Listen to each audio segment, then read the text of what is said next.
Hey, what's up, guys? RC Steve here. I hope you guys had a wonderful weekend.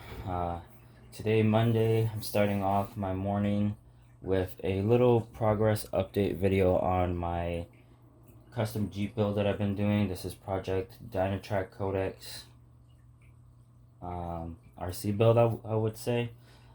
So, since receiving the body and my chassis, I have built up the chassis already. So, I'll talk about the chassis a little bit first. So, this is a Element Enduro builder's kit, and I received it the same day I received my body, which was great. I built it up. I had to do some certain changes to it just to accommodate the way the body is and how I was laying out everything. But overall, the build process went pretty good. The only downfall I had with this kit was Element didn't provide me with the spur gear that's supposed to be for this truck, which is an 87 to 48 pitch spur gear. I guess during packaging, they never inserted the spur gear into the package, so I was left without a spur gear. So to replace that, I ended up using my 32 pitch 56 tooth spur gear and a 32 pitch pinion just to test drive it for the meantime. It went okay. The spur gear is a tiny bit messed up because obviously it's not really meant for this style transmission, but overall it did the job. I did have different electronics in here. Well, a different motor. I had a 35 turn, I believe, HPI motor in it that I was temporarily using, but I did take my Jenny electronics and threw it in here as along with the 550 can motor. I do not know exactly what turn this motor is, but I will find out when I replace my pinion and my spur later today. I did make my custom sliders that I usually build for all my other rigs. I just like the metal finish on this. I know I can just buy some metal sliders, but I like these because it's a little bit elevated and it fits nice and flush under most hard bodies that I purchase. So I never really have problems with that. I did go with the stock Element servo in this, and of course, like I said, Red Cat Gen 8 electronics. I do have the builder's kit shocks, but I'm using axial springs, soft springs in the front, just to give myself just a tad bit of droop in the front when the body is on there, but not too much, so that way it doesn't hinder my performance out on the trails.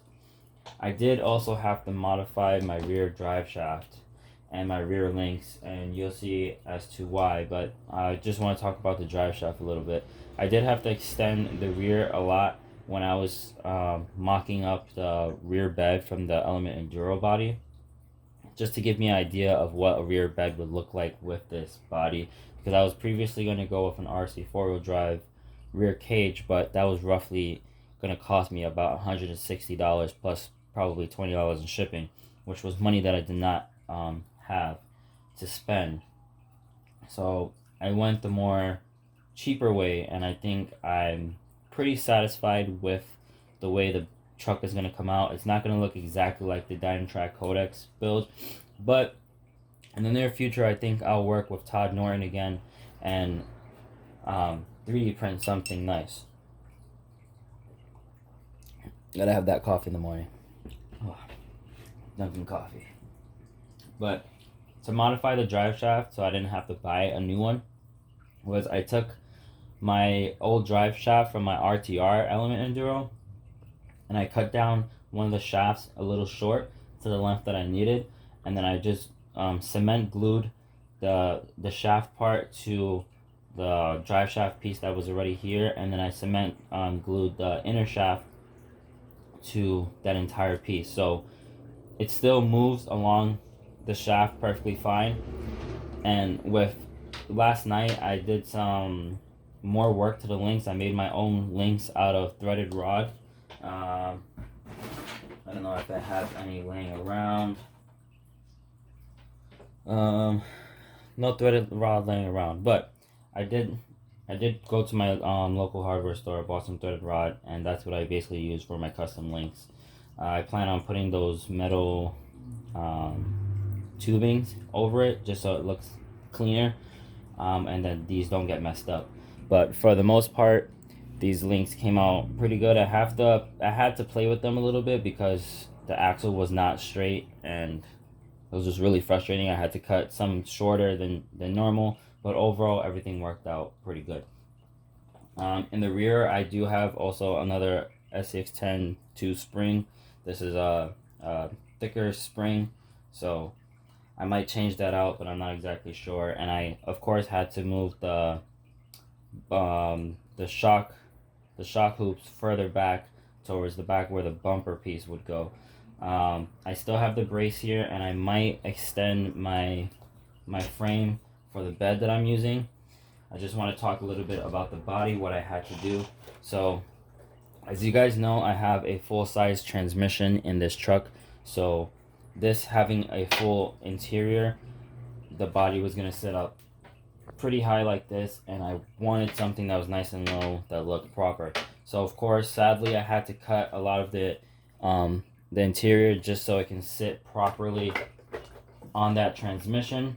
So with a little bit of cutting here and there, I was able to get the body to sit right. You just never get the body post in the right position. There we go. Still filling up there. There we go. So overall, it looks really good.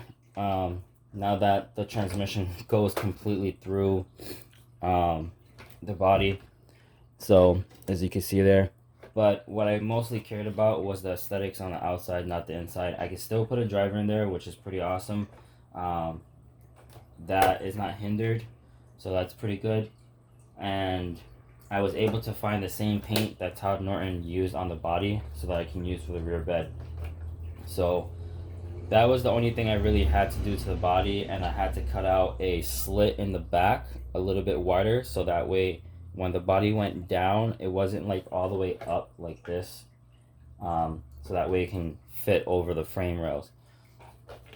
And you can see that right there. It's like a slit in the back, so it sits over the frame rails. So the bed that I ended up going with, if you follow me on Instagram, I don't think I posted it last night on Sunday. So I went with a Trailfinder 2 primed rear bed. The reason being was I hit up Scale Freak RC on Instagram and I asked for some measurements because I knew he had one of these, and he was the first person that came to my mind to ask. And he gave me some measurements on the width, the height, and so on and so forth. And I did the measurements back here on the chassis, and it was a perfect fit. So last night I did some cutting with a new tool that I've never used before. So this is a saw that's used for hard bodies and other necessities in our hobby. And I went ahead and cut out the extension piece that this rear bed usually comes with to insert into the back piece of the front Tamiya body. So that was because I needed the bed to fit nice and close to the body. Let me just get this seated on again properly. Put some pins on it. Alright. So yeah, so I did that cutting, and I didn't want to use a Dremel because I knew a Dremel would melt the plastic pretty quick, and I didn't want the line to come out crooked at all. So I still have some tape here. But overall, it did a nice clean job. I do have to do some sanding and some filling here and there wherever needed, and I also need to fill in this spot with some putty because I know that's gonna eventually break along the way. So just fill it on the inside with putty and I should be good. Now I wanted this bed as low as possible onto the chassis, so what I had to do was move the rear hoops back a little bit so everything can sit right, and obviously the axle had to move back so that way it sat right underneath the wheel well. And I went ahead and did some measuring to cut out the shock hoop holes, so that way the body can mount flush on the chassis. So right now, this is what it looks like. I'm doing some body work to this rear bed. Everything is nicely in the middle. Some things I'm going to be doing to this bed is cutting out this fender piece right here, just so that I have enough clearance for my suspension when I flex, because as of right now I really don't have any flex on this body in the rear. It just kind of hits the rear bed. So that's one thing I'm going to have to fix. I'm going to make sure I do a nice clean job. And I've been working with this putty, this gray putty. It's perfect for filling, home repairs, woodworking, yada yada yada. So this is the product, if you want to find that at your local hobby store. And I just been putting it right here. I need to add some more coats, so that way this piece is flat and it's not indented. So I need to go back today, add another coat on top, and then sand it so that way this piece is flat, because obviously there's no lines like this on the actual Jeep body. So I want it to look at least a little bit good. The bottom line might stay because I might do something there with the paint job that I'm going to do to it. But for now, I think this is all going to look good. I'm going to do some matte finish in the inside, and obviously add some accessories. And I might cap off the shock hoops, but I'm not exactly sure yet. And as for extending my chassis, I have some C-channel in the corner of my room that I should have got before I started the video, but that's okay. And it's gonna literally fits right over the C-channel, and I'm gonna put a screw through it, a nut, and then cut it to where the length I need it, so that way it'll fit right along the inside of the bed. And then I'll probably cut the piece out and then put the rear bumper mount in, which is this right here. And if I don't happen to use this, because what I plan on doing is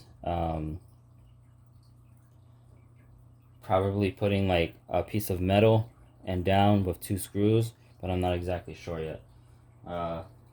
Might use a bumper, but I'll have to see what kind of bumpers I have that'll look right on this. I might not use a bumper, but the whole reason for the extension is so that when ascending, it doesn't completely scratch up the bottom of my bed, and I kind of have a metal piece there that it can slide on, basically.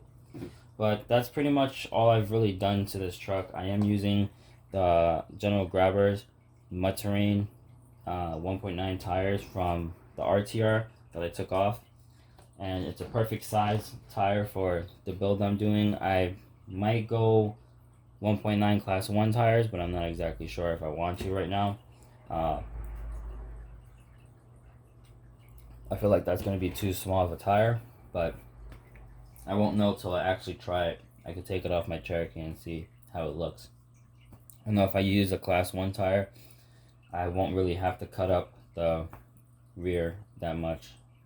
But yeah, guys, if you have any questions, feel free to leave a comment down below. I'll try to answer your question to the best of my knowledge.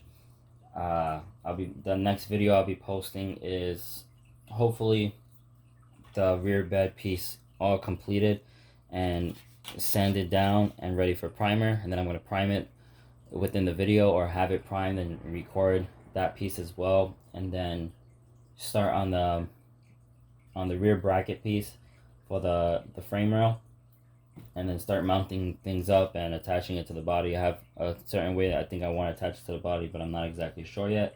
So just some little bits of pieces, and then the final video would be the reveal, a little walk around, and then run probably at that new park that I took my 2 Jeeps at. So yeah, guys, I'll catch you in the next video. Have a great week.